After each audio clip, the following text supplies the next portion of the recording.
Y seguimos con síndrome metabólico. ¿Qué será síndrome metabólico? Estábamos hablando de factores de riesgo, hipertensión, tabaquismo, colesterol, obesidad, sedentarismo. Eso por un lado, como factores que podemos modificar realmente, y por el otro la genética, la edad y el sexo, que en eso las mujeres les ganamos a los varones, ¿no es cierto? Porque en menores de 50 los varones también sufren más que las mujeres. Entonces, ¿a qué se le llama síndrome metabólico? ¿O qué se le llamaba? ¿O a qué llamamos hoy en día? Bueno, te voy a contar lo del síndrome metabólico y después voy a hacerte una referencia a lo que vos decís las mujeres, que es interesante, la cardiopatía coronaria en la mujer. El síndrome metabólico es una denominación de hace unos 20 años a lo que los antiguos profesores nuestros o maestros nuestros le llaman la prediabetes. O sea, el paciente que está un poco gordo, que tiene un poco de glucemia alta, ¿no? Hay cifras que están establecidas, sí, pero bueno, sí. No, por ahí no importa. Igual las hemos bajado a través del tiempo. Las hemos bajado, pero más o menos son 110, 115 de glucemia, que están un poco hipertensos, tienen un poco de hipertensión, no mucha hipertensión, pero tienen más de 140 o 90. O sea que vos planteás que 140 es el límite o ya es prehipertensión. No, eso ya es hipertensión normal alta.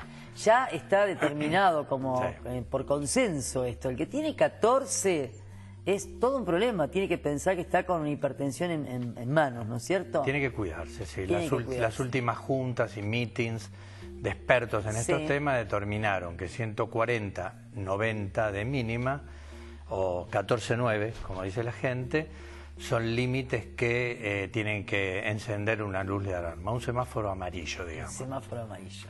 Así que cuidado los que tienen 14, no es normal. No como el mito de que cuanto más grande, más presión podés tener. También es un mito este, ¿no? Sí, es un mito porque, digamos, la presión puede habitualmente aumentar con la edad, pero tiene que respetar ciertos límites.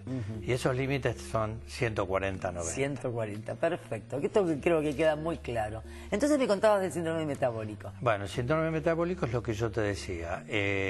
Un poco de aumento en el diámetro de la cintura,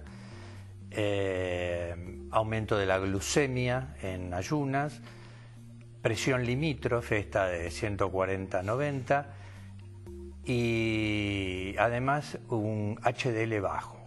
Es decir, el HDL, lo que nosotros llamamos HDL, que la gente conoce un poco mejor como colesterol bueno. El LDL es el malo. El LDL es el malo. El HDL, en realidad, ni uno es malo ni uno es bueno. Cada uno cumple su función. Pero el HDL sería la proteína que se encarga en la sangre de retirarlo el colesterol de la sangre y llevarlo al hígado para que ahí se procese. Es el trencito que lo transporta. Cuanto más tenemos, mejor estamos. Exactamente. Es fácil de entender que si yo tengo menos transporte de colesterol hacia el hígado. Y entonces tengo más colesterol en la sangre. Entonces es mejor tener el colesterol HDL bien alto. Alto, y el LDL, el malo, en límites bajos o razonables. Entonces tenemos... Todos estos detalles son los que hacen de tener un síndrome metabólico. A la larga son los factores que producen en el paciente factores de riesgo cardiovascular. Claro, son un poquito la suma de ellos en un solo síndrome que nos previene digamos, de la posibilidad o de la susceptibilidad de tener arteriosclerosis o infarto de miocardio o un accidente cerebrovascular. Esto que hablábamos al principio. Vos me estabas contando previamente que estábamos en el Congreso de Cardiología y que aparece lo que se llama la polipíldora. ¿Me podés contar qué es esto?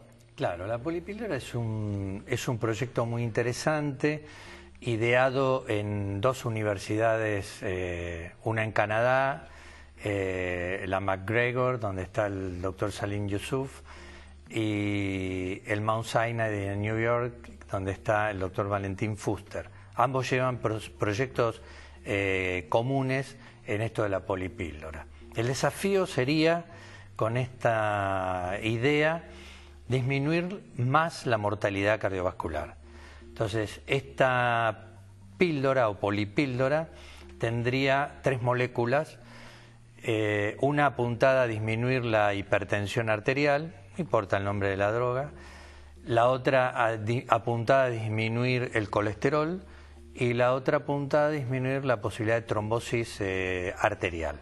O sea, disminuir la trombosis, disminuir la hipertensión y disminuir el colesterol. Exactamente. Pero esto como forma de prevención antes de tener alguna patología o cuando empieza el paciente a tener algún tipo de alteración. No, hay proyectos para hacerlo en prevención primaria, o sea, antes de que se manifiesten, pero por ahora los proyectos son en personas que tienen algo de hipertensión arterial, algo de colesterol, y entonces en esos pacientes con un perfil de riesgo mayor de enfermedad arteriosclerótica se podría utilizar esta polipíldora. O sea que se puede utilizar en personas sanas, todavía no, digamos, no sería como una...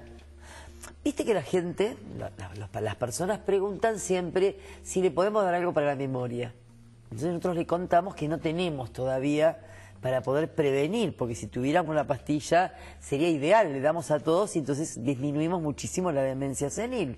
En este caso, estos estudios que están haciendo, sería muy importante, porque me estás hablando de prevenir 3 factores importantes de riesgo en personas que podrían llegar a ser sanas, pero con antecedentes genéticos importantes o con patologías de otra índole. ¿Es así? Sí, es así. Ya en otras épocas, hace unas décadas atrás, por ejemplo, en la Universidad de Harvard, en Boston, se hizo un trabajo donde se le daba una droga contra el colesterol a un grupo de pacientes que ya habían tenido un infarto, pero que tenían un colesterol que para esa época era normal. O sea, tener un poquito más de 200, 205, 210, bien, le daban esa droga contra el colesterol, que era una cosa muy ambiciosa porque hace unos 15 años, cuando se hizo ese trabajo, no se podía imaginar darle a ese paciente un medicamento contra el colesterol. Sin embargo, ¿qué se vio? Se vio que en el grupo que se le dio la droga contra el grupo que no se le dio la droga, había menos mortalidad cardiovascular. O sea que pacientes con colesterol normal, para esa época, un poquito más de 200, hoy en día decimos la cifra normal, sí, 200. La cifra normal tiene que ser cómodamente bajo 200. Por debajo. Sí, por debajo. Bien, entonces, lo que estás contando es importantísimo, o sea, es un estudio de investigación donde pacientes que tenían un poquito de colesterol para la época nuestra, para aquella época... era valores normales. Era impensable darle un medicamento. Bien, era impensable. ¿Hubo menor mortalidad en el grupo en que se dio esta medicación? Exactamente. El doctor Bramwell, que fue el capitán de ese estudio y que era un hombre muy adelantado de vanguardia, se atrevió a hacer ese trabajo donde nadie le hubiera dado un medicamento contra el colesterol a alguien que en esa época tenía 200 de colesterol. Sin embargo, él demostró que bajando más el colesterol había menos muertes en el grupo que lo recibía contra los que no lo recibían. Todos con la misma patología de base. Claro, todos, o sea, todos con un infarto. Todos habían tenido algún infarto y habían sobrevivido a ese infarto. Bien, ¿y esto está en este momento en nuestro país? ¿Se está empezando a ver de utilizarlo? No, hoy lo utilizamos. Hoy en día. De rutina. De rutina. De rutina. Nosotros hoy todo sabemos, paciente que ingresa con un infarto sale con un colesterol donde buscamos mirar la LDL más que el colesterol total. Recuerden que el LDL es el colesterol que ustedes llaman malo. Sí. LDL. Y estas LDL buscamos que sean bastante menor de 100, o sea, debajo de 100. Paciente con patología. Con patología. Sí, los pacientes sanos pueden tener hasta 120. 120, pero si lo tenés más bajo es mejor. Mejor. Ahora te hago una pregunta. Si yo le doy pacientes que le doy para el colesterol, y en este caso un paciente con un infarto que se va con su medicación y le baja mucho el colesterol. Otro mito es qué pasa cuando tienen menos de 120, menos de 110 en su colesterol habitualmente cuando se hacen los estudios. Bueno, un poco el límite que está puesto por la evidencia clínica, la evidencia científica, son 120.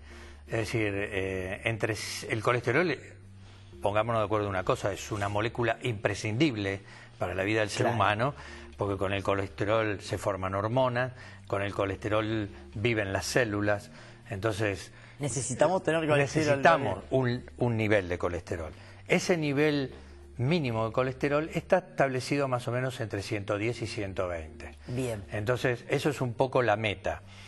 Pero ya te digo, lo que más miramos en un paciente, en alguien que tuvo una enfermedad cardiovascular, es este LDL, que tratamos de arrimarlo a los 70. Y ya hay algunos investigadores que dicen 50. que podría estar un poquito menos de 70 mejor cuando hay, por ejemplo, en las carótidas evidencia de carga arteriosclerótica importante, o sea, placas arterioscleróticas en las carótidas, que hoy es un método que casi no debiéramos obviar de hacer en estas personas que tienen algunos factores de riesgo. Que es el ecodoppler, para saber las ecodoppler de carótidas, para saber si hay algún tipo de placas. Se nos fue el programa, Leonardo. Bueno. Realmente creo que como colorario, si querés decir algo, si me querés decir algo, ¿cuál sería lo aconsejable para toda la gente? Para todos en general. Un consejo y cerramos el programa. Y el consejo sería que los padres investiguen y cuiden a los chicos, les tomen la presión los pediatras, que a veces piensan que nunca la tienen y que el colesterol también la tienen, y que los jóvenes empiecen a chequearse desde jóvenes. Y no comer ni grasa, ni tanta sal, no fumar, todo eso, ¿no es cierto? Evitarlo. Bien, ha sido un honor tenerte, Leonardo. Y ustedes ya saben, si quieren hacer alguna pregunta pueden enviar a excelenciamedica@gmail.com, pero alimentación saludable, ¿sí? Y sin hipertensión y poco colesterol. Gracias por estar y gracias a ustedes. Nos vemos la semana que viene, aquí jueves a las 22 horas. Chao.